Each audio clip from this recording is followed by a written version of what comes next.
오늘 함께 읽어가는 본문 말씀은 시편 제11편 말씀입니다.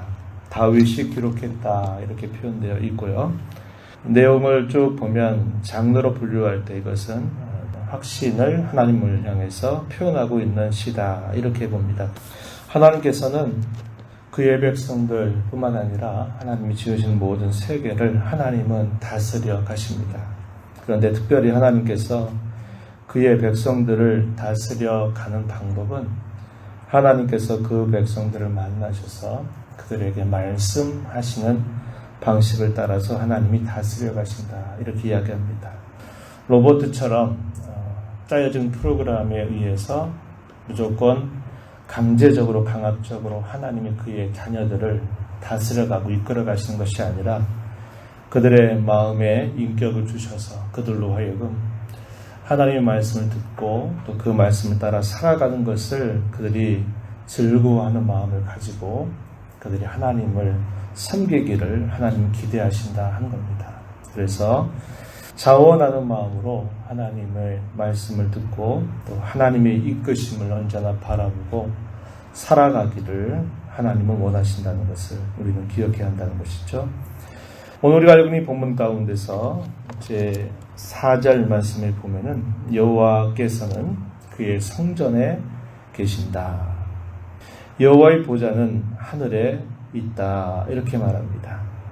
하나님께서 자기 백성들과 함께 하신다라는 것을 하나님은 그의 성전을 통해서 가장 극명하게 보여주고 계십니다. 그리고 그 성전 가운데서 하나님은 그 백성들을 만나시고 또 하나님이 그 백성들에게 말씀하시면서 하나님은 그의 자녀들을 이끌어 가신다 한 것을 우리는 잘 기억합니다.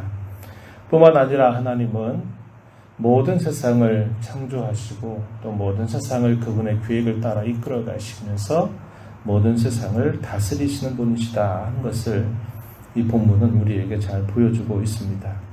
그런데 그렇게 하나님께서는 모든 만물들을 다스릴 뿐만 아니라 자기 백성들을 이렇게 다스려 가시는데 하나님은 그 자녀들의 마음을 언제나 살펴보신다 이렇게 이야기합니다. 우리가 읽은 말씀 가운데서 4절의 끝부분에 보면요 이렇게 말합니다. 그의 눈이 인생을 통촉하신다. 그의 안목이 그들을 감찰하신다 이렇게 이야기합니다. 인생을 통촉한다 이 말은 쉽게 말하면 살펴보신다 이 말입니다. 지켜보신다 이 말이고요. 감찰하신다 이 말은 조사하신다, 시험하신다, 면밀히 살펴보신다 이런 뜻을 가지고 있는 말입니다. 하나님은 인생들을 지켜보시면서 그의 안목은 그들을 자세하게 조사하시는 분이다 이렇게 이야기합니다. 5절에서도 여호와는 의인을 감찰하신다라고 말할 때도 자세히 살펴보신다, 조사하신다 그 말을 사용하고 있다고 하는 겁니다. 그런데 의인이 이 땅에 살아가면서 당하는 많은 시련과 어려움이 있다고 하는 겁니다. 그것은 하나님이 다스리지 않으셔서 하나님이 부재하셔서 이루어지는 일들이 아니라 하나님의 지혜로운 섭리 안에서 이루어지는 일들이다 하는 겁니다. 의인들이 항상 모든 일들에 어려움이 없고 모든 게 형통하면 좋겠다 생각하지만 하나님은 여러 가지 인생들이 겪는 어려움들을 때때로 허용하시면서 그들의 마음이 어떠한가를 하나님은 살펴보기를 원하신다. 이것을 우리에게 가르쳐 주고 있습니다. 이 시를 쓰고 있는 그런 상황은 어떤 상황인가? 악인들이 하나님을 섬기는 사람들을 살해하려고 또 해하려고 그들을 향해서 사방으로 공격하고 있는 그런 상황이 묘사되고 있습니다.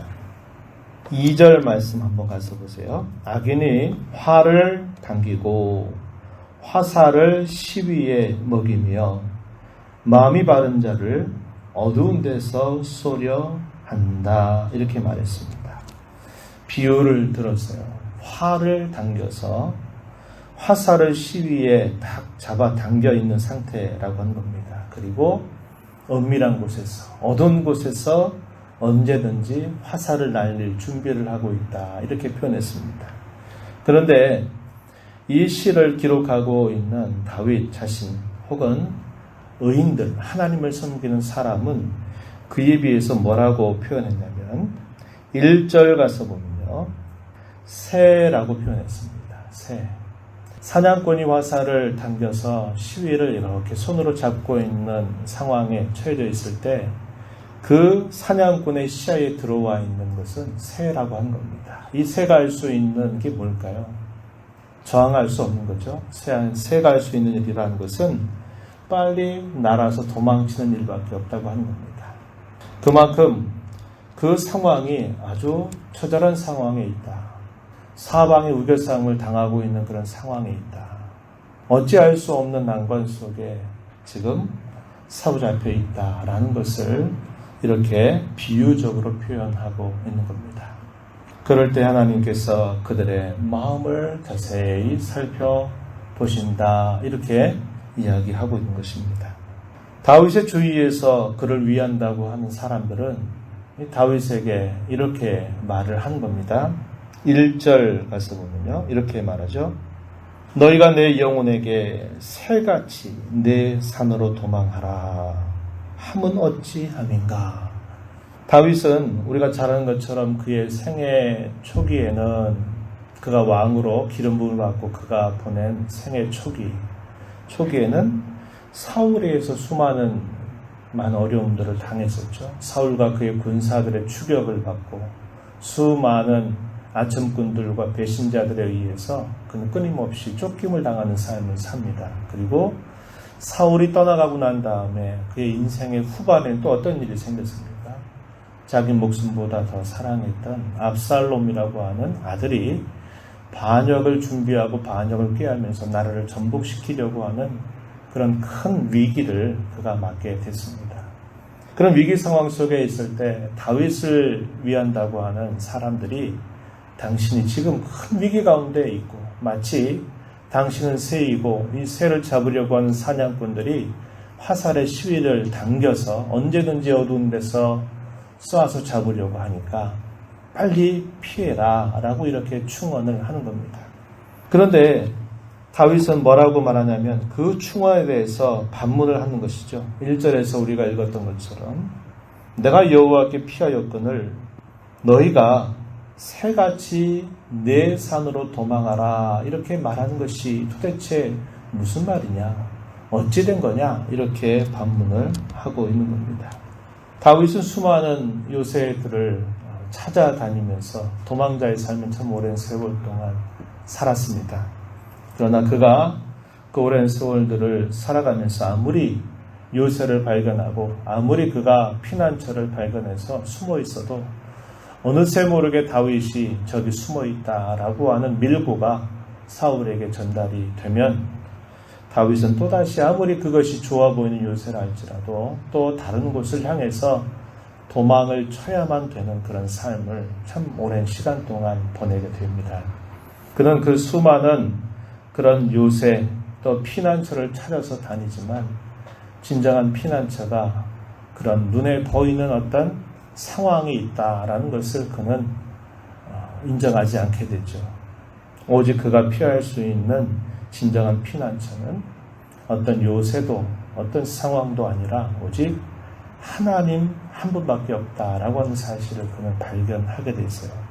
그래서 다윗의 진정한 마음은 그가 어떤 위기 상황 속에 또 사방의 우겨싸움을 당하는 그런 상황 속에 있을 때 그는 여전히 하나님을 피난처로 삼아서 피하려고 하고 있는데 다윗을 위한다고 하는 사람들이 말하기를 당신은 이런 상황 속에 피해야 되지 않겠습니까?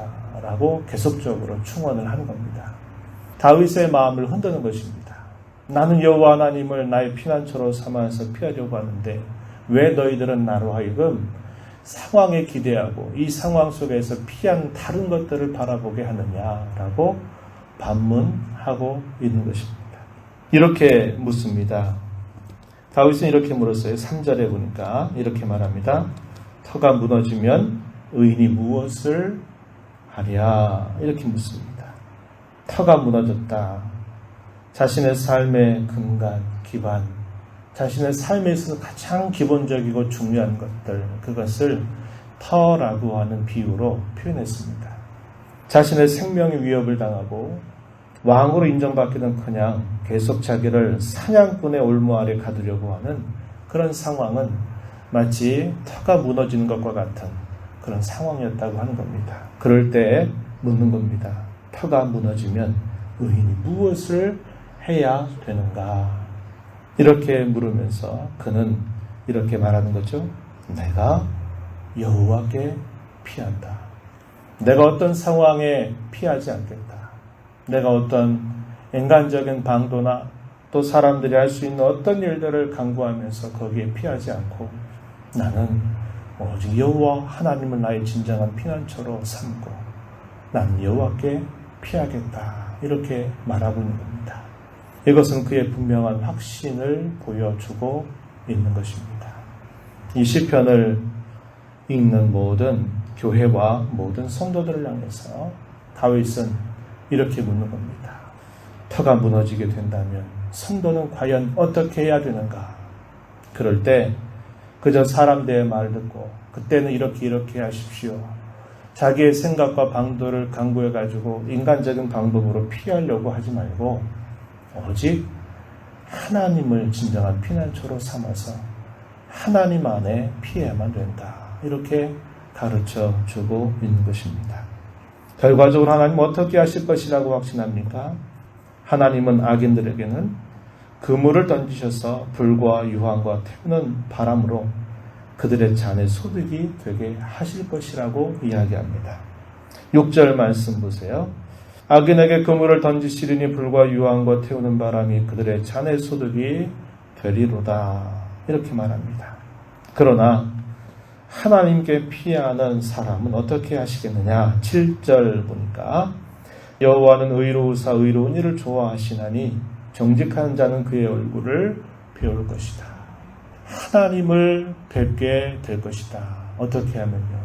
터가 무너져 내리는 상황 속에서 사람들의 말을 듣고 자기의 인간적인 방도를 따라서 이렇게 저렇게 해보려고 하는 것이 아니라 오직 여호와 하나님께만 피하는 그 중심을 놓치지 않고 그가 끝까지 붙들게 된다면 그는 하나님의 얼굴을 배우게 될 것이고 그를 사로잡으려고 하는 악인의 세력은 아무리 강할지라도 그들에게는 불과 유황과 태우는 바람이 그들의 잔의 소득이 되고 말 것이다. 이렇게 그는 확신 있게 이 사실을 고백하고 있는 겁니다. 오늘 저와 여러분도 마찬가지일 것입니다. 하나님이 다스리지 않아서 우리가 어려움을 당하고 시련을 당하는 일은 없어요.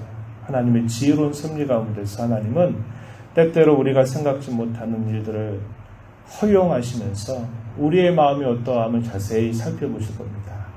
이런 일 당할 때 그래 네가 하고 싶은 대로 네가 하고 있는지 아니면 네가 이런 상황 속에 있으면서도 나를 더 바라보고 내게 더 가까이 나오는지를 내가 보겠다는 겁니다. 그리고 여호와 하나님을 찾는 자들에게 끝까지 인내하면서 하나님을 붙드는 자들에게는 내가 너에게 나타나 내가 너를 도울 것이고 너의 모든 그 상황들을 악화시키고 공격하는 모든 대적자들은 내가 그들을 다 심판으로 갚아 줄 것이다. 이것을 하나님은 말씀하고 계신 것입니다.